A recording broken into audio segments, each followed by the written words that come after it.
खैर चलिए, molecular basis of inheritance. सबसे पहले हम लोग जान पहचान अपना बढ़ाएंगे डीएनए के साथ। तो देवी और सज्जनों, ताली से स्वागत कीजिए डीएनए का। नहीं, गालियों से वाला नहीं, तालियां ही है, क्योंकि मेरा फेवरेट है। भले टफ है बट मेरा फेवरेट है डीएनए। सबसे पहले जैसे किसी से बात करते हैं, hello this is Atul Kumar Singh, वैसे ही hello this is DNA, deoxyribonucleic acid. ठीक है, थोड़ा स्टाइल में खुद को इंट्रोड्यूस करा।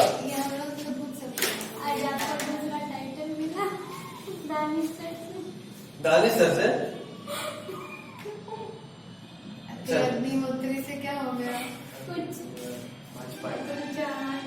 कुछ अग्निहोत्री चौहान। तुमको बोल रहा हूं, हमको ही बोलता है। अभी कुछ टाइटल पूछिएगा, हाँ। एकदम भयंकर वाला।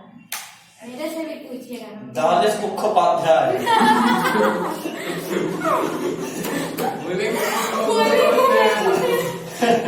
आज बोलेंगे सर को लाकर, हम बोलेंगे आपको कोई टाइटल नहीं दिया, आप पूछेंगे, फिर हम बोलेंगे हम दें। मस्त टाइटल आया है दिमाग में।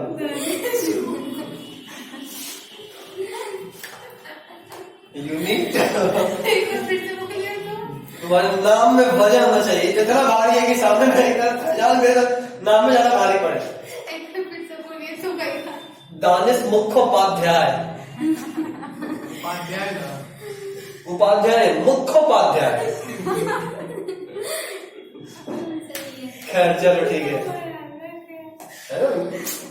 तुम लोग कभी हमसे हेल्प मांगा तो करो, देखो तंग करने वाले में हेल्प में दो। हम लोग का टाइटल ही नहीं देते हैं ना। आप तो दे दिए ना। वो तो आपका दिए। अच्छा, तो हम बदला बना दिए। हम लोग का नहीं देते हैं ना सर। लड़की लोग का नहीं देते, लड़की लोग से वो ऐसे ही करते हैं। Good good good. एक दिन आते हैं उनके क्लास में। कितना बजे तुम्हारा क्लास होता है? नहीं मत आइएगा, एक बार आते हैं। चलो लिखना शुरू करो। रगड़ के लिखेंगे 1 घंटा, एकदम हाथ टूट जाए इतना लिखना है। लिखना भी है, समझना भी है। मेरे भेजे नहीं थे, भेजेंगे, बट आज हम चाह रहे थे कि पहला क्लास है तो स्ट्रक्चर है थोड़ा केमिस्ट्री, तो थोड़ा सा केमिस्ट्री को तो रिस्पेक्ट देना ही चाहिए। बायोलॉजी का सीन बचे तक रखे होंगे, कॉपी भर जाएगा। आज से क्लास में भर जाएगा।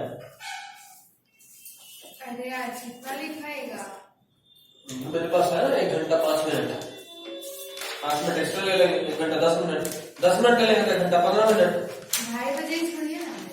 ये भी ठीक है, ऐसे 12 बजे नाश्ता किए तो आपको दोबारा नाश्ता नहीं करना, 3 बजे तक ले सकते हैं। क्या कहते हैं? हाँ, रात में 12 बजे रात में छोड़िए आप लोग को। तो कहेगा आप जब तक ये खत्म नहीं होता तब तक लेते हैं। हाँ, ले लिए 3 में अखंड करिए। हम लोग मॉलिक्यूलर करेंगे। अगर हम एक दिन में पूरा पढ़ दिए ना तो 4 तो यही टपक जाएगा। तभी तो बोल रहे सबका सब टपक जाएगा वो छोड़ के। देखो, न्यूक्लिक एसिड और polymer of nucleotide. Nucleic acid और पॉलीमर ऑफ न्यूक्लियोटाइड। न्यूक्लियोटाइड क्या होता है हम आगे बताएंगे। न्यूक्लिक एसिड और पॉलीमर पहला पॉइंट ये लिखिए ना, डीएनए उसका पूरा नाम डीऑक्सीराइबोन्यूक्लिक एसिड। नहीं लिखे हो तो हेडिंग के बगल में भी लिख सकते हो अगर जगह नहीं छोड़े हो तो। न्यूक्लिक एसिड और पॉलीमर ऑफ न्यूक्लियोटाइड। न्यूक्लियोटाइड क्या होता है बताएंगे आगे।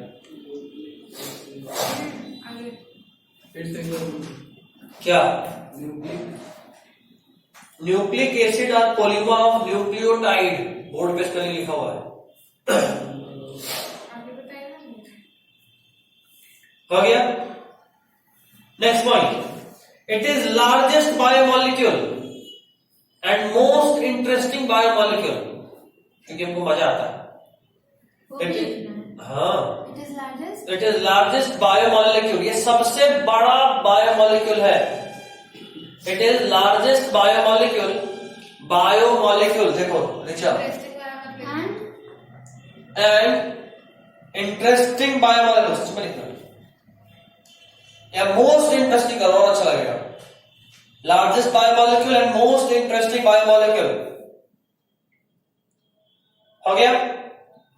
ये सबसे बड़ा बायोमोलिक्यूल। बायोमोलिक्यूल किसको बोलते हैं? हर वो मॉलिक्यूल जो किसी न किसी फॉर्म में लिविंग बॉडी में मिले उसको बायोमोलिक्यूल बोलते हैं। और हम सभी के अंदर डीएनए तो होता ही है, तो ये डीएनए एक ऐसा मॉलिक्यूल है जो हम सब जिंदा चीजों के अंदर मिलता है, इसीलिए इसको हम लोग बायोमोलिक्यूल बोलते हैं। कोई इश्यू किसी को? ठीक। Next point, it has 2 polynucleotide chain. आप सभी जानते हैं कि डीएनए में 2 चेन होता है। इधर देखो बोर्ड, एक ऐसा और दूसरा ऐसा, और ये दोनों आपस में जुड़ा होता है। समझ रहे? बोर्ड देखना ज्यादा जरूरी है लिखने से। इस चैप्टर में बार बार बोलते हैं फिजिक्स केमिस्ट्री की तरह इसको डील करो, सिर्फ बायोलॉजी समझोगे लटक जाओगे। 2 चेन है, एक को हम लोग बोले पॉलीमर है न्यूक्लियोटाइड का, मतलब हर एक चेन में बहुत सारा न्यूक्लियोटाइड से बना होगा, बहुत सारे न्यूक्लियोटाइड से बना होगा, इसलिए बोले पॉली। पॉली मतलब 2 से अधिक। It is made up of 2 polynucleotide chain. एक पॉलीन्यूक्लियोटाइड चेन ये, दूसरा ये, जो कि आपस में हाइड्रोजन बॉन्ड से जुड़ा होता है, जो कि आपस में हाइड्रोजन बॉन्ड से जुड़ा होता है। ये बात मैं लिखूंगा, पहले लिखिए। It has 2 polynucleotide chain. It has 2 polynucleotide chain.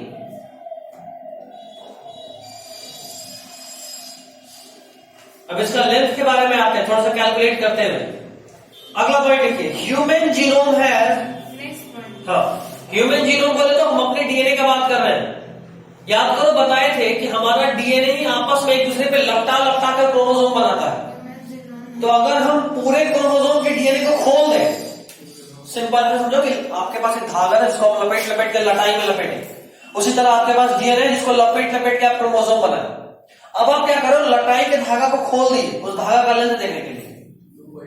ठीक है, उसी तरीके से अभी आप क्या किए कि जो क्रोमोसोम था उसको खोल दिए, उसका डीएनए को खोल दिए धागा की तरह, ठीक, ताकि आप उसका लेंथ जान सकें। और अभी आप लेंथ कैलकुलेट करेंगे। माइंड इट, अभी हमने आपको बताया कि ये जो बना हुआ है, ये जो लेंथ है, ये जो चेन है, ये चेन क्या है? Polynucleotide chain. मतलब ये जो लाइन तुमको दिख रहा है, इसको अगर तुम जूम करोगे, जूम किए, जब बहुत जूम कर दिए तो तुमको ऐसा ऐसा मॉलिक्यूल दिखेगा यहां पे, जो आपस में जुड़ा हुआ है। एग्जैक्टली ऐसे देख पा रहे? मतलब तुम इसको जूम किए, फिर जूम किए, फिर जूम किए, फिर जूम किए, तो ऐसा दिखना शुरू हो जाएगा। आई गेस आपके एनसीईआरटी में एक डायग्राम होगा,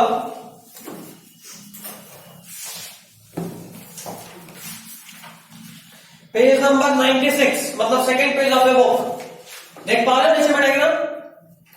हाँ, देख मेरा डायग्राम। अगर आप उस डायग्राम को ध्यान से देखिएगा तो ये जो डायग्राम आपको दिख रहा है, देखो यही इसी को जब तुम जूम कर रहे हो ना तो ऐसा दिख रहा है। मतलब ऐसा ऐसा बहुत सारा मिला होगा तब जाके ये बना हुआ है। ठीक है, इसी को न्यूक्लियोटाइड बोल रहे हैं। इधर देखना, बोर्ड देखो, इसी को न्यूक्लियोटाइड बोल रहे हैं। तो बहुत सारा न्यूक्लियोटाइड मिलकर एक चेन बनाया है, समझ रहे हो? इसको बोले न्यूक्लियोटाइड। तो बहुत सारा न्यूक्लियोटाइड मिलकर एक चेन बनाया है, इसलिए इसको क्या बोले? Polynucleotide chain. समझ रहे बात को? अभी देखना, ये जो पॉलीन्यूक्लियोटाइड चेन है, इसमें इसी को बोल रहे थे बेस पेयर। देखो ATCG जो बोलते थे ना, देखो ये A है, A और T का स्ट्रक्चर ऐसा होता है। ये C या G में से कोई एक हो सकता है। तो आप समझ में आ रहा है, जो हम ऐसे करके लिखते थे, यहाँ A, यहाँ T, यहाँ C, यहाँ G, तो यहाँ हो गया T, यहाँ A, यहाँ G और यहाँ C। समझ में आ रहा है? ऐसे लिखते थे ATCG। तो ये जो AT लिखते थे ना, वो एक्चुअली ये लिखते थे। समझ रहे बात? अब थोड़ा चीज क्लियर होना शुरू हुआ। याद करो, सिकल सेल एनीमिया में यही वाला एक तो जो था वो बदल गया था, GAG से GUG। तो एक जो आरएनए, ये जो डीएनए है ना, आगे लोग आरएनए भी जानेंगे, तो आरएनए में जो एक जगह A था वो बदला के U आ गया। तो सिर्फ एक मॉलिक्यूल तो बदला। समझ रहे हो?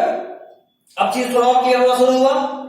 अभी तक हम लोग डीएनए को ऊपर से पढ़ रहे थे, हम लोग डीएनए के अंदर जाएंगे। डीएनए कैसा होता है, कैसे एक डीएनए से 2 डीएनए बनता है, कैसे डीएनए से आरएनए बनता है, कैसे आरएनए से प्रोटीन बनता है, सब पढ़ना है। कैसे gene switch on switch off होता है, सब पढ़ना है इस चैप्टर में। और लास्ट में पढ़ेंगे ह्यूमन जीनोम प्रोजेक्ट। एक ऐसा प्रोजेक्ट जिसमें हम लोग इंसान के पूरे डीएनए को कॉपी किए। कॉपी इन द सेंस कि हम सीक्वेंसिंग किए कि अच्छा हमारे डीएनए में सबसे पहले ए होता है, फिर जी होता है, फिर सी होता है, फिर टी होता है। तभी तो पता चला कि सिकल सेल एनीमिया में ए बदला के यू आता है। ये दुनिया का सबसे महंगा प्रोजेक्ट था। इतना खर्चा जितने में 3-4 देश चल जाए साल भर, इतना खर्चा हुआ था। इतना खर्चा जिस प्रोजेक्ट को कोई एक देश अकेले नहीं कर पाया। अमेरिका से देश नहीं कर पाया। अमेरिका, यूरोप का बहुत सारा कंट्री, रशिया, जापान, चाइना, बहुत सारा कंट्री मिला, तब जाके इस प्रोजेक्ट को कर पाया। इतना महंगा था ये। एक को करने में ऑलमोस्ट करोड़ 2 करोड़ खर्चा आता है। मतलब पूरे डीएनए में से सिर्फ एक ए है कि टी है पता लगाने के लिए समझो करोड़ों रुपया खर्चा है। इतना महंगा ये प्रोजेक्ट है। और इसको ही हम लोग बोले बेस पेयर। अभी बोले इसको क्या बोलते हैं? Base pair. अगला पॉइंट लिखिएगा, क्या लिखे थे लास्ट पॉइंट आप? Human genome has 3.3 billion base pair. Human genome has 3.3 billion base pair. आप समझ पा रहे हो? एक बेस पेयर पे 1 करोड़ का खर्चा कम से कम बता रहे हैं हम अभी। एक बेस पेयर पे 1 करोड़ का खर्चा, तो कितना बेस पेयर है? 3.3 बिलियन। तो 3.3 बिलियन करोड़ तुमको चाहिए। कितना महंगा प्रोजेक्ट है ये? आइडिया लग रहा है? अगला point, length of one base pair will be, length को ब्रैकेट में तुम लिख लेना डिस्टेंस बिटवीन टू। लेंथ के बाद ब्रैकेट में लिखना distance between two base pair will be, length का ब्रैकेट में distance between two base pair, bracket बंद, will be 3.4 angstrom, will be 3.4 angstrom, 3.4 angstrom. समझ रहे हो बात? इसका मतलब समझो, एक बेस पेयर ये, एक बेस पेयर, जैसे मान लो एक बेस पेयर ये है और एक बेस पेयर ये है, इन दोनों के बीच का दूरी कितना है? 3.4 एंगस्ट्रम। ठीक, अब हमको पता है कि टोटल बेस पेयर कितना है। अच्छा, ये हैप्लॉइड बता रहे हैं, हैप्लॉइड नंबर। मतलब ये कि ये हमारा सेल है, उसमें हम हर एक क्रोमोसोम का सिर्फ एक पार्ट का रीड कर रहे हैं, तो आ रहा है 3.3 बिलियन। अगर आपसे हम क्वेश्चन पूछते हैं कि जरा बताइए आपके आरबीसी में कितना बिलियन बेस पेयर है, इसका दुगना, क्योंकि हम लोग डिप्लॉइड है ना, हमारे में हर एक सेल में हर एक क्रोमोसोम का 2 सेट है, हम लोग डिप्लॉइड है, तो हमारे में कितना होगा? क्वेश्चन को थोड़ा और ट्विस्ट करेगा, पूछेगा जरा बताइए पेन में कितना होगा? Pen, pen, PEN। सीधा बोलेगा कि भाई ये कोई प्लांट है, मान लो ऐसा बोलेगा कि कोई सनफ्लावर प्लांट है, सनफ्लावर प्लांट। सनफ्लावर प्लांट में haploid number of base pairs है 2.2 बिलियन। और आपको बताना है कि उसके पेन में, पेन याद आ रहा है क्या था? क्या था? अगर फुल सिलेबस बायोलॉजी टेस्ट का बात हो रहा था तो लोगों को पेन नहीं पता, जो कि कॉमन क्वेश्चन होगा। प्राइमरी इंडोस्पर्म न्यूक्लियस, ये ट्रिप्लॉइड, तुम तो इधर ही पढ़े थे, तुम्हें बोल रहे, ये 3N होता है, ये 3N होता है। और अगर ये 3N है तो पेन में कितना होगा?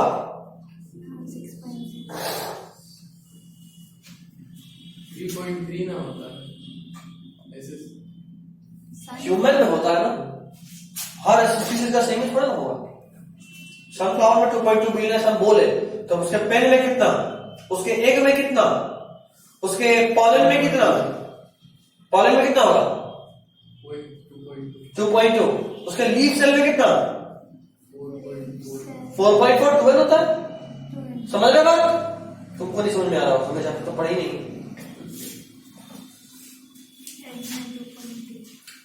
फ्लावरिंग प्लांट्स वाला हिंदी में तुम देखी हो? नहीं देखी हो ना? भेजे कि नहीं?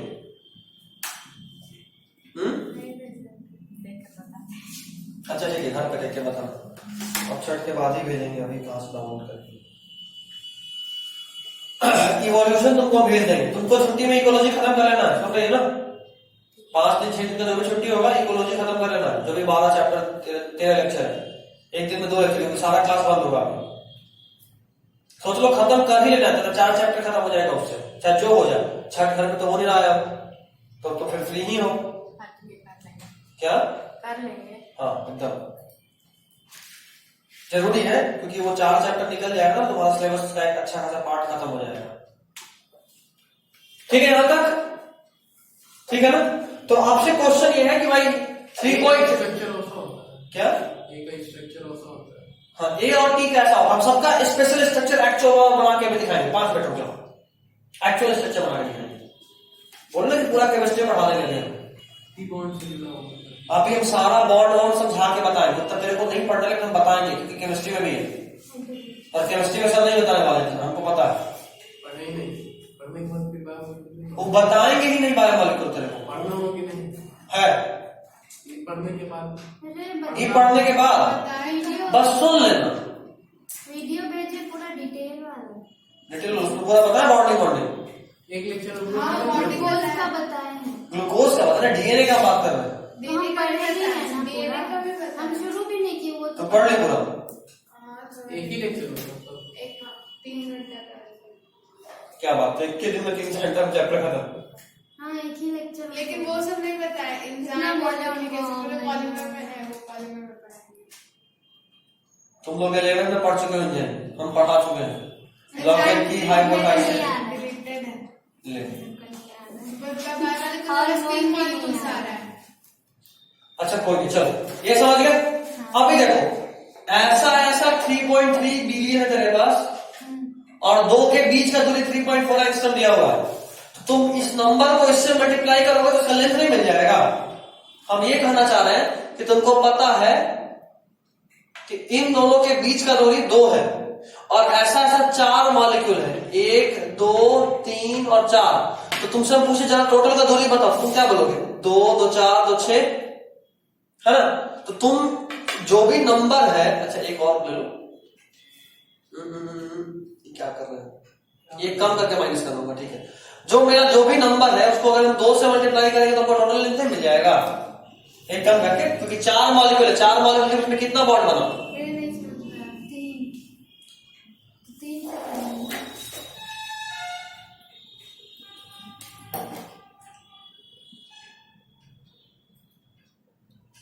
चलो इसको दूसरे तरीके से समझाते हैं। ये जो बीच का लेंथ है ये वाला कंसेप्ट भूल जाओ, ठीक है, अच्छी बात है, दोबारा बताते हैं। थोड़ा डीप स्ट्रक्चर में जा रहे हैं, ये जो है उसको हम आगे मॉडिफाई करते हैं, हम बाद में मॉडिफाई करते हैं, बट तुम लोग बोल के कभी मॉडिफाई कर देते हैं, यहीं पर क्लियर हो जाएगा टोटल पे। देखो आगे ड्रॉ मत करना, आगे सब करना ही ये बेसिक हाँ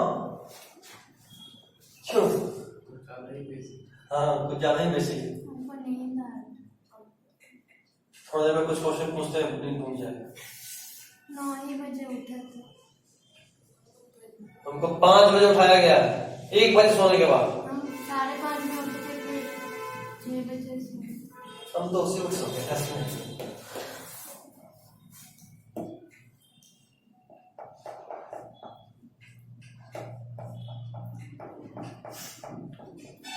अभी तक हम तुमको जो ज्वाइंट दिखा रहे थे याद होगा, वो ऐसे बता रहे थे कि एक डीएनए है, बीच में ज्वाइंट, फिर एक है, फिर बीच में ज्वाइंट, फिर ऐसे है। सीधा सीधा था, ऐसे बता रहे थे, बट एक्चुअली में ज्वाइंट यहां नहीं होता है, वो ज्वाइंट ऐसे होता है, 3' से 5' ऐसे। क्या बोले अभी 3' 5' वो 2 जगह ज्वाइन रहता है। हाँ तो इसको इसको जोड़ना, यहाँ ज्वाइंट नहीं होता, कुछ ऐसे बस सटा होता है, बस सटा होता है, ऐसा नहीं, बस सटा होता है ऐसा। जैसे देखो ये दोनों सटा है लेकिन जुड़ा हुआ थोड़ा ना, समझ रहे हो? तो ऐसा ही होता है, और यहां से एक मॉलिक्यूल ऐसे निकलता है और एक ऐसे निकलता है, यहाँ पे फॉस्फेट होता है, हाँ phosphate group, phospho diester bond, शायद नाम नहीं सुने होंगे, डाइस्टर बॉन्ड अभी सुन लो, नहीं सुने होंगे। ये फॉस्फेट, एक ईस्टर बॉन्ड यहाँ, एक ईस्टर बॉन्ड यहाँ, तो फॉस्फोडाइस्टर बॉन्ड से डीएनए का 2 मॉलिक्यूल जुड़ा होता है आपस में। ईस्टर मोड इधर तो कैसे होता है, आप रुक जा, हाल देख वहां नहीं पहुंचे। कहने का मतलब ये कि अब जो तुमको हम लेंथ बता रहे हैं इस केस में, इसका लेंथ है 3.4। क्या है? एक बेस पेयर का लेंथ 3.4 है, इसका भी कितना? वैसे ही सबका होगा।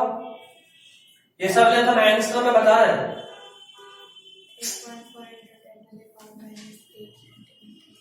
अब हम पूछ रहे हैं कि जरा पूरे का वो लेंथ बताओ। तुम बोलोगे सर 1 2 3 4 5 मॉलिक्यूल है और एक का लेंथ 3.4 है, अगर इन दोनों को मल्टीप्लाई करते तो उसका लेंथ मिल जाएगा। ठीक, अब सुनो, डीएनए में लेंथ तो 3.4 ही है, लेकिन ऐसा कितना है? 3.3 बिलियन। 3.3 बिलियन, और 1 बिलियन में कितना? 10 करोड़। 1 बिलियन में 1,000 नहीं, मिलियन में 6, तो बिलियन में 10 लाख। मिलियन में 6 ना होगा।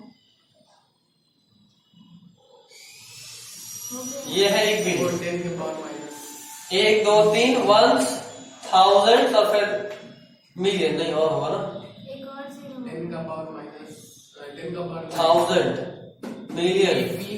भी पढ़ा है। अच्छा, 1000 पार्ट पर मिलियन और पार्ट पर मिलियन। 8 पर मिलियन में 10 का पावर 6 होता है ना, 10 का पावर 9 होगा। 1 2 3 4 5 6। हाँ, क्या बोल रहे हैं?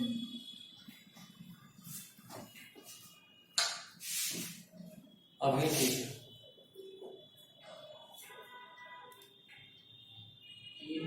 8 और है। चल जो भी, अभी ठीक है। ठीक, ये है 1 बिलियन, तो 3.3 बिलियन को कितना लिखेंगे? 3.3 जाहिर सा बात है, इंटू 3.4 आंसर कितना? 10 का पावर माइनस 10। मीटर में तो 10 का पावर -10। ठीक, 1 मिनट। ये हैप्लॉइड का है, लेकिन हम लोग क्या है? तो टोटल को 2 से मल्टीप्लाई करना होगा टोटल डीएनए के लिए। इस पूरे को जब सॉल्व करेंगे तो आंसर आएगा, करके देखना तो देख सकते हो।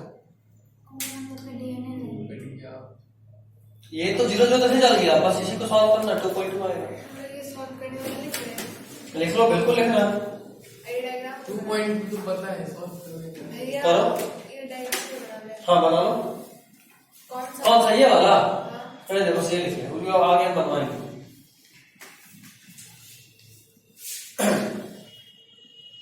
वो बना लेते तो पता चलता नहीं कि आया कहाँ से। आगे बनाना है ना, इसलिए बोल रहे हैं। बनाना तो है नहीं, बनाने वाला कहाँ पर है?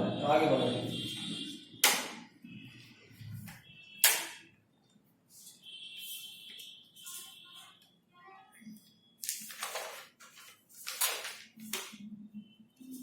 और एक और बात, इसका जब हम पिक भेजेंगे तो मेक श्योर कि आप अपने हाथ से लिखोगे, और जब तुमको भी लिखना है इंग्लिश भले ही, पर तुम अभी समझ में आ रहा हो कि इतना सिंपल ये चैप्टर नहीं लग रहा है ना।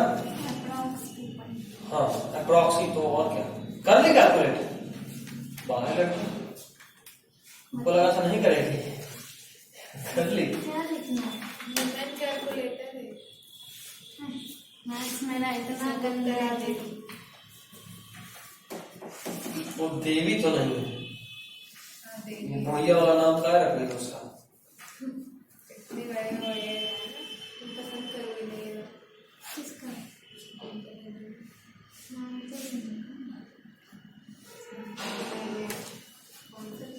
ह्यूमन कैलकुलेटर का वीडियो तुम लोग को भेजा था। चलो पहले सॉल्व करो फटाफट, फिर बात। क्या? मतलब लिखो उसको पूरा। इसलिए मुझे भी लिखना था ना।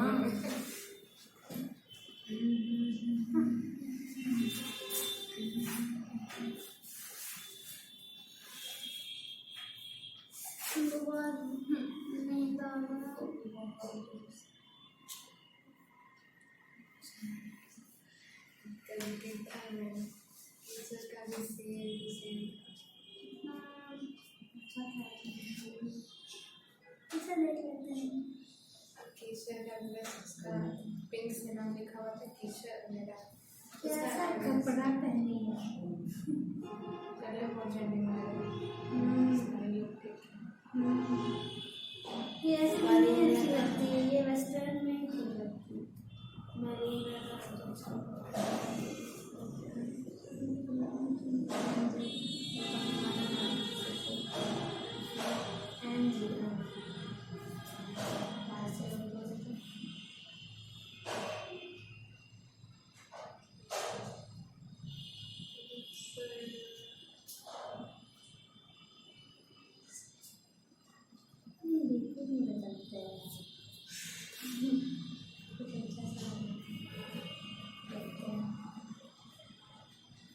स्टेटस भी अच्छा रहेगा।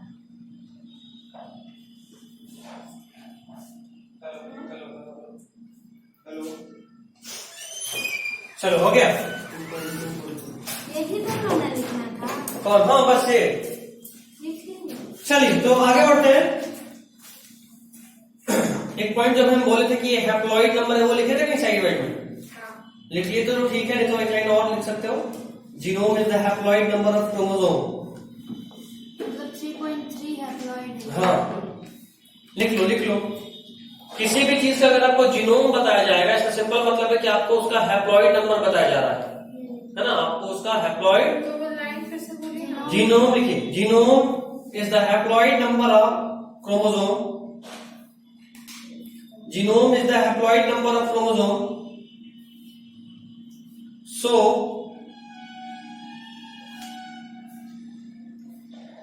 So number of base pair in diploid cell. So number of base pair in diploid cell is 6.6 million. So number of base pair.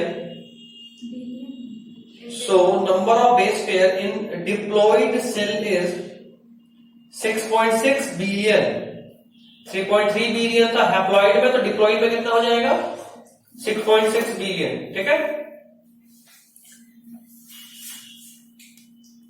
अच्छा, एक बेस पेयर का लेंथ कितना है? 3.4 एंगस्ट्रॉम। तो 10 बेस पेयर का लेंथ कितना होगा? 34 एंगस्ट्रॉम। 34 एंगस्ट्रॉम। जाहिर सा बात है, एक का लेंथ इतना है तो 10 का कितना होगा? 10 into 3.4 angstrom is equal to 34 angstrom. समझ में आ रहा? अगला point, 10 base pair long DNA, 10 base pair long DNA has length 34 angstrom.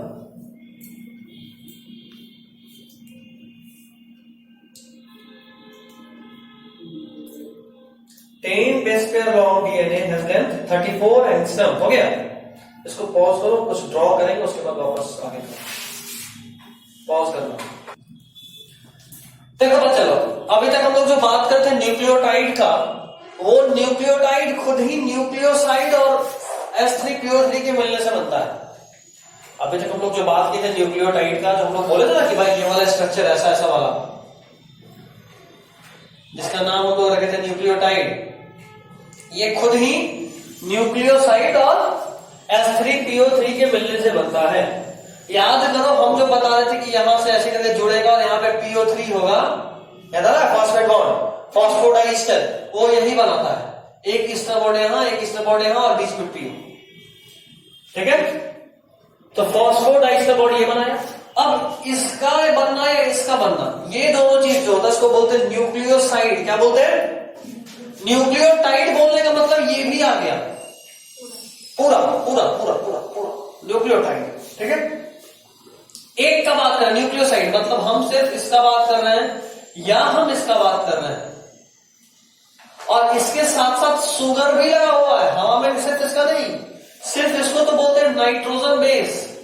याद हो रहा था, अभी बोले थे ये बेस है, ATCG है, तो ये तो सिर्फ अकेला बात करे इसका, तो ये नाइट्रोजन बेस है। इसके साथ अगर शुगर को ऐड कर ले तो बोलेंगे इसको क्या? न्यूक्लियोसाइड। न्यूक्लियोसाइड बना हुआ है नाइट्रोजन बेस और शुगर से, जो कि आपस में किससे ज्वाइंट है? Glycosidic bond. इसका पोजीशन भी आपको पढ़ना है, बताओ।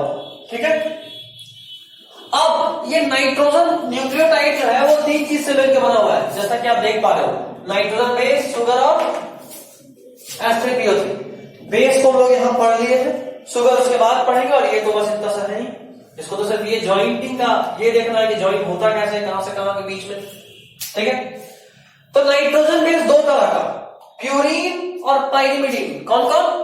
प्यूरिन और, साथ साथ बोलो, प्यूरिन और pyrimidine. Mind, purine double ring है, ये देखो, एक रिंग दूसरा रिंग। प्यूरिन कैसा है? डबल रिंग, देख पा रहे हो, डबल रिंग। इसमें 4 नाइट्रोजन होता है, 1, 3, 7 और 9 पे। कहां कहां? 1, 3, 7 और 9। मान लो ये 1, 2, ऐसे इस तरह से 1, 2, 3, 4, 5, 6, 7, 8 और 9।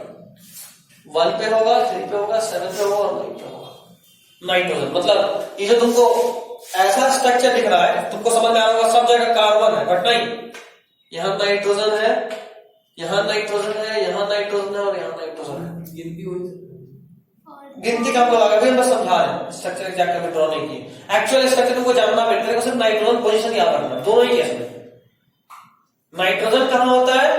1, 3, 7 और 9 पे।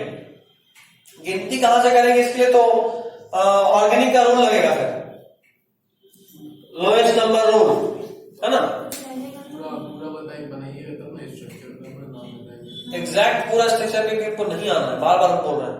अभी आपको क्या याद रखना है, कहां कहां नाइट्रोजन है, कहां है? 1, 3, 7, 9, 2 रिंग होता है, ये भी समझ में आ गया। तीसरा पॉइंट, इसका एग्जांपल एडेनिन और गुआनिन, AG। एक सेकेंड, एक डी ना होता नहीं AG होता है, क्यों? एक टी का एक के साथ टी जोड़ेगा, तो एक तरफ डबल रिंग होता है, दूसरे साइड में उसका सिंगल रिंग होता है, तभी तो इसका दूरी बराबर मेंटेन रहेगा।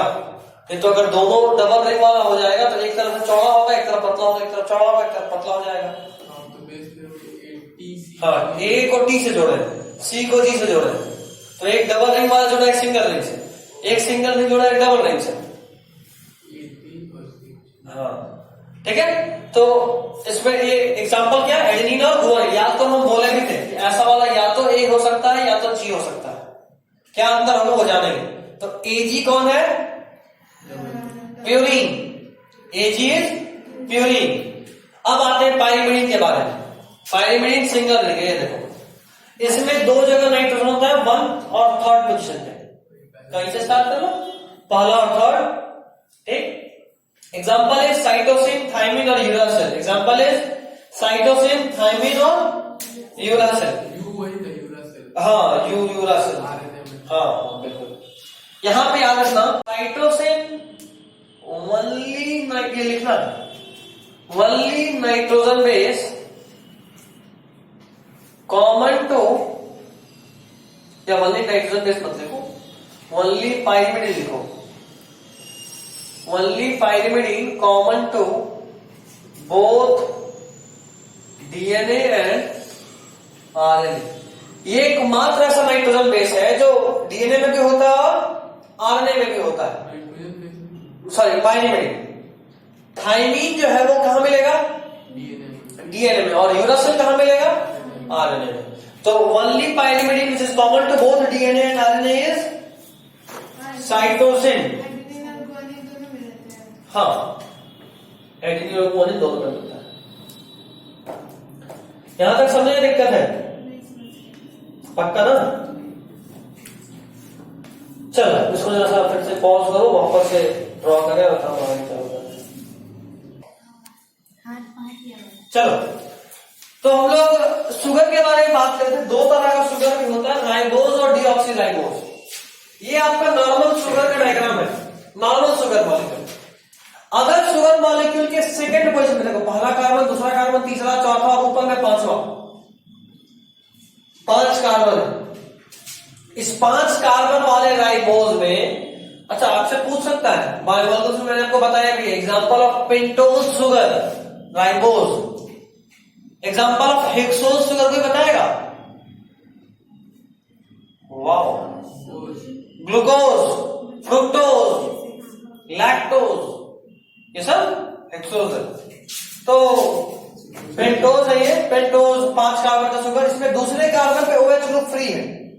इस फ्री OH ग्रुप की वजह से ये मॉलिक्यूल थोड़ा रिएक्टिव होता है, ये मॉलिक्यूल थोड़ा रिएक्टिव होता है और ये आरएनए में मिलता है। OH ग्रुप के रहने से, हाँ, सेकेंड कार्बन के OH ग्रुप के रहने से ये थोड़ा रिएक्टिव हो जाता है। और इशू ये होता है कि आपको जो भी जेनेटिक मटेरियल चाहिए आपको स्टेबल चाहिए। तो मान लो आपके हाथ में डीएनए में ये राइबोज शुगर था और अचानक से वो किसी से OH किसी से रिएक्ट करके कोई और कंपाउंड बन गया, तो आपका डीएनए तो सुबह से शाम तक 5 बार चेंज करेगा, है ना। तो आप इंसान थे, आपका बच्चा घोड़ा गधा होगा, उसका बच्चा में भी गाय भैंस हो जाए, डीएनए चेंज हो रहा है लगातार। तो किसी भी जेनेटिक मटेरियल के लिए सबसे पहला क्राइटेरिया स्टेबिलिटी है। जेनेटिक मटेरियल वही हो सकता है जो स्टेबल हो, ठीक है।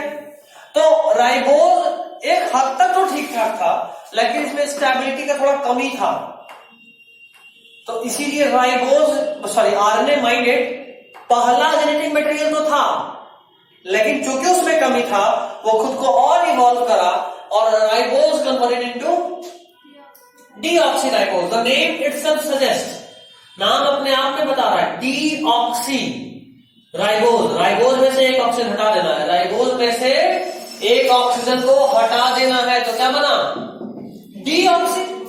और ये डीएनए में मिलता है। इसी डीऑक्सीराइबोज के होने की वजह से डीएनए का पूरा नाम डीऑक्सीराइबोन्यूक्लिक एसिड है। ये स्टेबल ये स्टेबल होता है क्योंकि यहाँ पे फ्री OH नहीं है, और वही मैंने लिखा नो फ्री OH ग्रुप, ठीक है। अब लिखिए अगला हेडिंग, टाइप्स ऑफ न्यूक्लियोसाइड। अगला हेडिंग, हेडिंग सब हेडिंग टाइप पकड़ा लो, types of nucleoside. Types of nucleoside, थोड़ा फास्ट लिखना, हमारे पास ज्यादा समय नहीं है। टाइप्स ऑफ न्यूक्लियोसाइड, उसको हम लोग 15 मिनट और पढ़ेंगे, बोल दो ना कल के बंदे भी ऐसा पढ़ेंगे। सच में आधा घंटा पढ़ा दें सब heading. Types of nucleoside. Structure of nucleoside के बाद हाँ भाई पहला लिखो adenine plus sugar. Adenine nitrogen base है, जो याद करो न्यूक्लियोसाइड का मतलब क्या होता है, भैया मैंने फिक्स कर याद है तब पड़ेगा। शुगर, नाइट्रोजन बेस और H3। नाइट्रो नहीं, वो न्यूक्लियोटाइड था। अभी हम बोले न्यूक्लियोसाइड नहीं, वो नहीं होगा, तीनों मिला के बोले ऐसे, तीनों मिलाकर न्यूक्लियोटाइड होता है। अभी हम लोग पढ़ रहे हैं न्यूक्लियोसाइड, फॉस्फेट मॉलिक्यूल पार्ट को हटाना है, सिर्फ नाइट्रोजन बेस और शुगर। तो पहले हम लोग लिखे नाइट्रोजन बेस, क्या एडेनिन प्लस शुगर, न्यूक्लियोटाइड बोलेंगे, साइड बोल, साइड कर देते हैं ना। शुरू उस वक्त क्या बोले थे, न्यूक्लियोटाइड, ठीक है। तो एडेनिन प्लस शुगर, देखो एडेनिन प्लस शुगर जो बनता है उसको बोलते हैं एडिनोसिन। एडेनिन प्लस शुगर क्या बोलते हैं, ये एडिनोसिन का सुना हुआ नाम लगा ना, कहा एटीपी। याद करो 11th में मैंने बताया था, एटीपी कुछ नहीं होता है, एडिनोसिन मॉलिक्यूल मतलब एडेनिन ग्रुप, साथ में शुगर जोड़ दो और उसमें 3 फॉस्फेट जोड़ दोगे, तो ये बहुत ही एनर्जेटिक बॉन्ड होता है। एंड जब वो 2 हो जाता है तो एडीपी, बिल्कुल ज्यादा ना सब कुछ। तो जितना कहानी ये चैप्टर पूरे कहानी को पूरे 2 साल के सिलेबस को मिक्स कर रहा है, जो जो जहां जहां पढ़े थे सब अब एकदम फाइनल वाला क्लियर हो जाता है। अच्छा यही वाला था, ऐसा वाला कंडीशन है। स्ट्रक्चर बनाएंगे अभी आगे यार, एक एडेनिन साथ में शुगर जोड़े और उसमें 3 फॉस्फेट। शुगर तो पहले से रहता है नहीं, एडेनिन नाइट्रोजन बेस है, शुगर जोड़े तो बना एडिनोसिन और उसमें 3 फॉस्फेट। एडेनिन ट्राइफॉस्फेट नहीं है, एडिनोसिन ट्राइफॉस्फेट है, और adenosine means adenine plus sugar, जो अभी लिखे, बुझाया। बेसिक है अभी, बेसिक है ये सब, ठीक है ना, ठीक है। एडिनोसिन, अगला सी प्लस शुगर, सी मतलब साइटोसिन का मतलब, शुगर क्या बोले, अरे एडेनिन प्लस शुगर एडिनोसिन, हाँ एडिनोसिन देखो बोल रहे हैं। सी मतलब साइटोसिन, शॉर्ट में लिखवा रहा हूं, सी प्लस शुगर साइटिडिन बोलते हैं उसको, क्या बोलते हैं, cytidine. C plus sugar, C is cytosine plus sugar cytidine. Next T plus sugar thymidine, हाँ, T plus sugar. Thymidine. Thymidine. ये क्या है? टी क्या है? ATCG में टी क्या है? हमको लगा कि माइक है यार, तब भी तेरे को BPT सब लग रहा है एक साथ। उसका रिजल्ट क्या था? Thymidine, thymidine. Next is U plus sugar, uridine. U plus क्या? यूरासेल, Uridine. यूरिडीन। और लास्टली G प्लस शुगर, गुवेनोसिन। ये अलग है थोड़ा, गुवेनोसिन।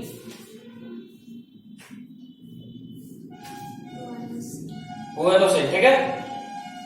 तो जैसे ATP होता है वैसे ही GTP भी हो रहा था, याद आ रहा है? फोटोसिंथेसिस, सॉरी रिस्पिरेशन याद आ रहा होगा तो मिला होगा एक जगह GTP, याद आ रहा है? गुवेनोसिन ट्राइफॉस्फेट। जैसे ATP होता है वैसे बाकी चारों का भी हो सकता है। गुआनिन पता है। गुआनिन तुम्हारा नाइट्रोजन बेस है, वहां पे GTP। तो गुआनिन ट्राइफॉस्फेट। अब तो एडेनिन ट्राइफॉस्फेट होता है उस हिसाब से। नहीं था। कौन सा चैप्टर था जो रेस्पिरेशन, क्रेब्स साइकिल के पास वो गुआनोसिन ट्राइफॉस्फेट होगा, गुआनिन बेस हो जाएगा, उससे nitrogen base. Next, position of glycosidic bond, अगला हेडिंग बनेगा। सब हेडिंग ना? हाँ, सब हेडिंग ही चल रहा है। पोजीशन ऑफ ग्लाइकोसिडिक बॉन्ड, तुम लोगों को बॉन्डिंग जानना था फैजान? सिडिक बॉन्ड। हाँ, किसको जानना था? फैजान बोला था कि सर पोजीशन बताइएगा तो कुछ बता सकते हैं। तो लिखिए, इन प्यूरिन, इसके अंदर एक और सबसे बड़ी बनाओ ए करके। इन प्यूरिन, प्यूरिन में कहां सा होता है? प्यूरिन और पाइरिमिडीन में चूंकि स्ट्रक्चर भी अलग है नाइट्रोजन बेस का, तो अलग तरीके का बॉन्डिंग हो। तो इन प्यूरिन, इसमें लिखो 9th position of base, 9th position of base with 1st position of sugar. 9th position of base with 1st position of sugar. Glycosidic bond बनता है नाइट्रोजन बेस का 9th कार्बन, सॉरी 1379 ना, 9th पे nitrogen होता है। First position of sugar 9th position of base with 1st position of sugar. Purine में ऐसा होता है। और नेक्स्ट देखो, इन पाइरिमिडीन,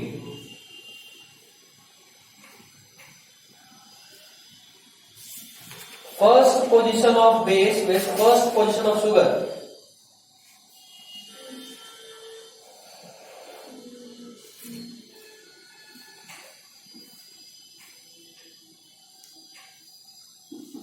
समझ रहे हो बातों को? क्या दिक्कत है?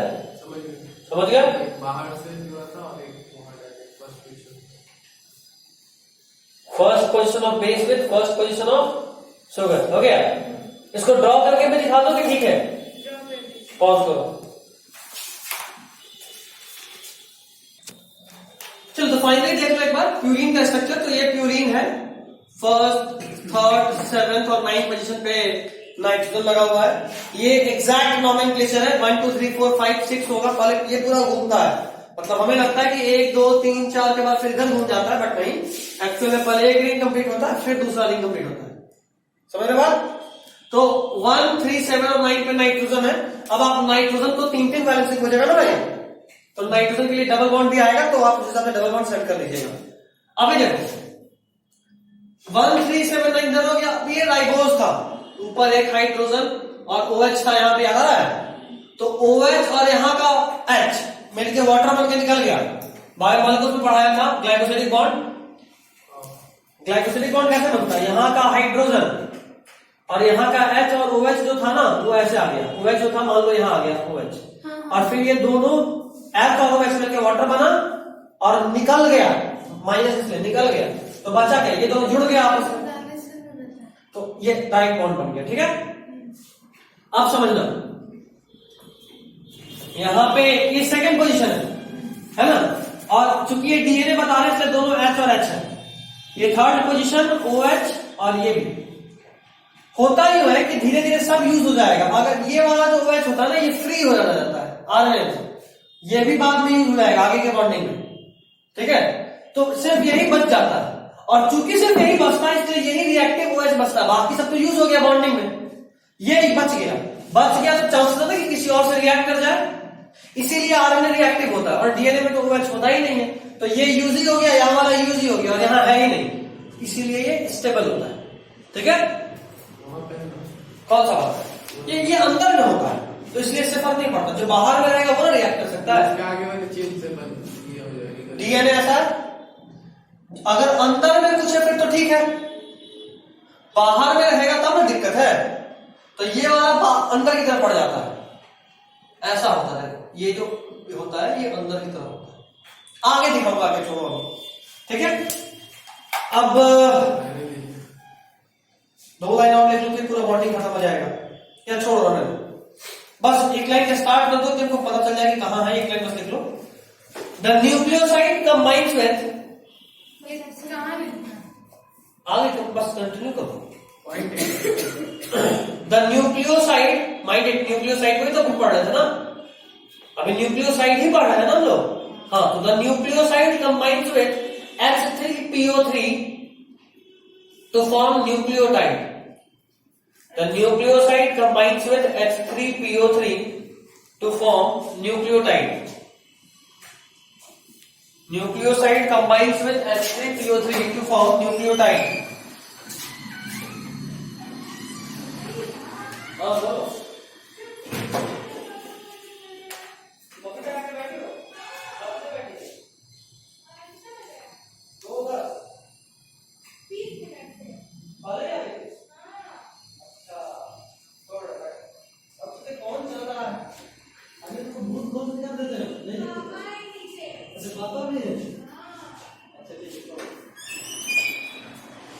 ठीक है, क्या लिखे थे?